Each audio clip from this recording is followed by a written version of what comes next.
আগামী জাতীয় নির্বাচনের বাকি আর মাত্র ৫ মাস। এর আগেই সরগরম হয়ে উঠেছে দেশের রাজনৈতিক অঙ্গন।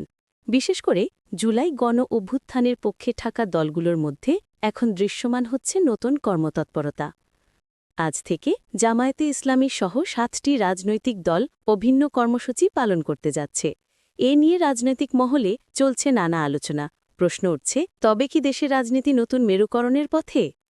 বিশ্লেষকদের মতে এটি বিএনপিকে রাজনৈতিক চাপে রাখার একটি কৌশলও হতে পারে। তবে তারা বলছেন, ঐক্য ধরে রাখতে হলে আলোচনার মাধ্যমে সমাধান খুঁজতে হবে। অন্যথায় বিভক্তির সুযোগ নেবে পরাজিত শক্তি। বিএনপি স্থায়ী কমিটির সদস্য সালাউদ্দিন আহমেদ জানিয়েছেন, জাতীয় ঐক্যমত কমিশনের সঙ্গে তাদের আলোচনা এখনও চলছে, তাই আগে থেকেই রাজপথের আন্দোলনের ডাক দেওয়া অযৌক্তিক।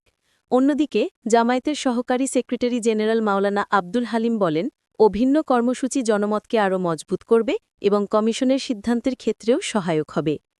ঢাকা বিশ্ববিদ্যালয়ের রাষ্ট্রবিজ্ঞান বিভাগের অধ্যাপক সাব্বির আহমেদের মতে, ইসলামী দলগুলোর সাম্প্রতিক উত্থান একটি বার্তা দিচ্ছে।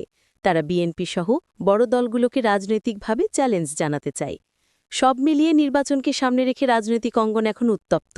বিশ্লেষকদের মতে, সংযমী ও দায়িত্বশীল আচরণ না করলে আসন্ন পরিস্থিতি আরও জটিল হয়ে উঠতে পারে।